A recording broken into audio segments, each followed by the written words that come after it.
Bulgur and Bulgur once again. What's up, 23% Nation? This is your man, Coach D. Ladies and gentlemen, today I'm back with whole grain of the day, the one and only Bulgur. So maybe you've heard of it, maybe you've eaten it, maybe you have no idea what Bulgur is. Perhaps you never even knew it existed. Well, today we're going to dive just a little deeper into the wonderful world of Bulgur. So please hang on tight. All right, first up, just a little bit of background information. Bulgur, sometimes also called Bulgur wheat or cracked wheat, is a lesser known type of whole grain, whole wheat durum grain. Also, burger has been a long-time common ingredient in the Middle East for centuries, such as in Armenian, Syrian, Israeli, Palestinian, Lebanese, and Turkish cuisines. So, if you live in the US, that's probably one of the reasons why bulgur isn't all that popular. Why? Because it's primarily eaten in the Middle East. So there you have it, guys. Just a little bit of background information about the one and only bulgur. All right, now it's time for a few fun facts. Number one, in the US, bulgur is generally produced from white wheat and can be found in 4 common sizes or grinds. There's fine, there's medium, there's coarse, and lastly, we have extra coarse. The larger the grains are, the more cooking time required. So that being said, you probably want to stick to the fine or maybe the medium sizes. Our second fun fact is the difference between bulgur and most types of wheat flours used in many packaged products is that bulgur hasn't been stripped or refined of its bran and germ, which are where many of the nutrients are actually stored within a whole grain. So there you have it, ladies and gentlemen. That's one of the reasons why it's very important to consume grains that have not been refined. Right? Because simply what that means is that refined grains or refined whole grains unfortunately lose a lot of their vitamins, a lot of their minerals, and the other phytonutrients that are naturally stored in the plants. Okay, now before we move on to the health benefits and the nutrient content, guys, we got to talk about the 520 rule. That's right, the 520 rule. Basically, the 520 rule pertains to food labels.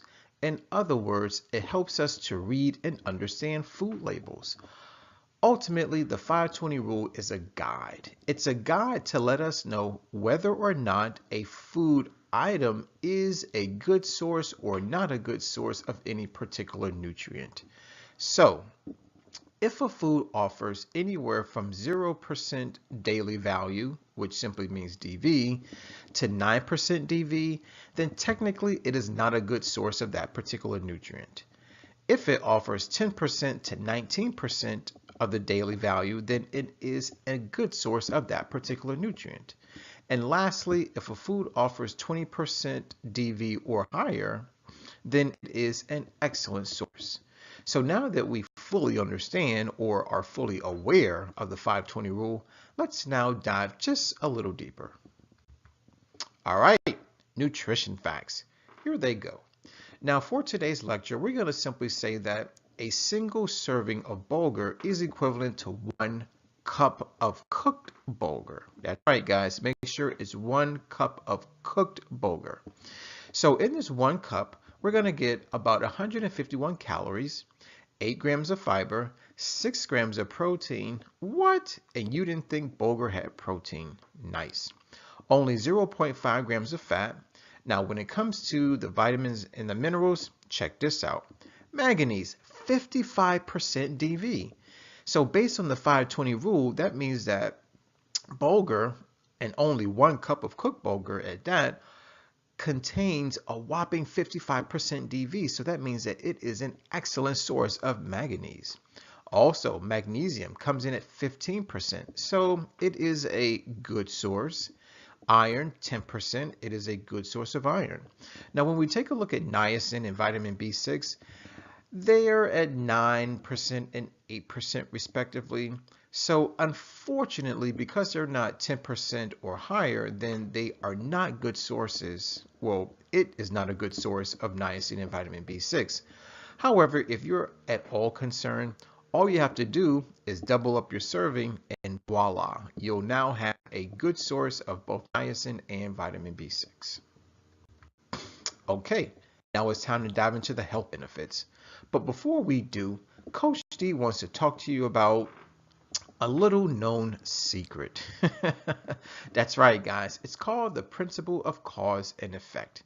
Now, some of us may be aware of this in terms of the seven hermetic principles, or maybe you've been exposed to it when talking about the secrets of the universe, or shall we say the laws of the natural universe. That being said, the principle of cause and effect simply states that every cause has its effect and every effect has its cause. There is no such thing as chance and or luck. In other words, everything happens for a reason. So, that being said, what we need to understand is that once we consume bulgur or any plant food for that matter, we're putting in the good stuff so that we become healthy. So the health benefits are ultimately the effects. It's the nutrient content that are the causes. So now that we understand that, let's now talk about the health benefits of bulgur. Number one, it's going to protect your heart, right? So I don't know about you, but I love my heart and I want it to be healthy. Okay, guys, if you want a healthy heart, please eat more bulgur. Also, it improves digestion. Also, slows down the absorption of sugar and fights diabetes. So perhaps you are pre-diabetic, or maybe you are afraid of becoming a diabetic. No need to fret, just simply eat more bulgur. Also, it helps you feel full and can help with weight loss. So for those of us out there who are looking to lose a little bit of fat, a few extra inches around our waist area, don't fret, don't worry, don't be concerned, just eat more bulgur. Also, it balances the body's pH level, improves immunity against chronic diseases, supplies vitamins, minerals, and of course phytonutrients. Now guys, you know Coach D, and I love phytonutrients, so I always have to give a special shout out to them. So say hello to lignans, plant stanols, and plant sterols. Amazing. And last but not least, you gotta know something about bulgur, is that it does contain gluten. That's right, guys, gluten. Now, for some people, gluten is harmful. That's right. Basically, gluten is a protein that is commonly found in most wheat plants. That being said, if you have celiac disease or maybe you have some type of gluten allergy, then you definitely want to stay away from, excuse me, bulgur. Okay, now it's time to talk a little bit about food. That's right, guys. Coach D loves to eat. So, as always, I did a little bit of research and I came across a brand new website. Now, this one is entitled The Spruce Eats. Sounds amazing, right? So on Spruce Eats, I came across two amazing vegan bulgur recipes that I would like to share with you right now. So the first one is vegan bulgur wheat pilaf with mushrooms. Take a look at the picture. Looks delicious, right? And then the second recipe is entitled gourmet vegetarian tabbouleh salad with edamame. Take a look at that picture. Looks amazing, yes. So if you are so inclined to make and eat either one of these dishes or perhaps both, all you have to do is click on the description box and guess what? Coach D is providing a link to these recipes. So click on the link, read the description, look at the ingredients, read the instructions, make it, and please let Coach D know exactly how they taste. All right, now 23% Nation, I hear you. A lot of you say, all right, Coach D, I get it. I understand the fun facts. I even like the nutrient content. And I love hearing more about phytonutrients. But what I really want to know is, when should I eat more bulgur? Well, 23% Nation, the perfect day, and I do mean the perfect day, is Nature Day. That's right, guys, Nature Day. Nature Day happens to be the first day of the 23% challenge. Now, for those of us who know nothing about the 23% challenge, well, in a nutshell, it is a monthly 7-day wellness program that is designed to help improve your health, your wealth, your relationships. Oh, and by the way, it also helps to save planet Earth. That's right, in only 7 days. Now, here's the interesting part about the challenge, is that it's always the first 7 days of every single month. And Nature Day is actually the first day of the challenge, which simply means that Nature Day is the first day of every single month. So whether it's October 1st, November 1st, or even December 1st, it's always Nature Day. Now, for those of us who want to know more about Nature Day, well, here we go. Nature Day is all about getting closer to nature. Right. Now, there are thousands of ways that you can get closer to nature. You can go take a nature walk. You can go spend time with your pets. You can go adopt a pet. Why not? But for the 23% challenge, getting closer to nature simply means eating it. That's right, guys. Let's eat more plants. Right. Now, for those of us who are considering transitioning to a more whole foods, plant-based diet, Coach D has coined 3 new terms that he would like to share with you right now. Now, remember, this is for those of us who are considering eating more plants. So you may want to try to become a 3% vegan. Now, what that means is that you select one day out of an entire month to only eat plant foods and, of course, drink only water. Now, the second type is a 13% vegan, which is equivalent to you eating plant foods and drinking only water only 4 days out of an entire month. Now, there are a few ways in which you can do this. You can do 4 days in a row, or you can do 1 day per week, providing the month has 4 weeks. And lastly, I would like to invite you to try to become a 23% vegan, just like Coach D. Now, what does that mean? It means that for the first 7 days of every single month, Coach D is a strict vegan, meaning I only eat plant foods and only drink water. Now, which plant foods, you may be wondering? Well, it's the 5 plant food groups, right? So they are fruits, vegetables, nuts and seeds, whole grains, and let's not forget about legumes, right? Meaning beans and peas. So there you have it, guys. Now we understand what Nature Day is all about. All right. Now, of course, I want you to be successful on your Nature Day. So here are a few of Coach D's tips. Number 1, go visit your local grocery store. Mind you, it doesn't matter which grocery store it is, but when you go there, make sure you spend all of your time in the produce section. Why? Because that's where all the fresh plant foods are located, right? Tip number 2, if you don't want to visit your local grocery store, you can always visit a farmer's market.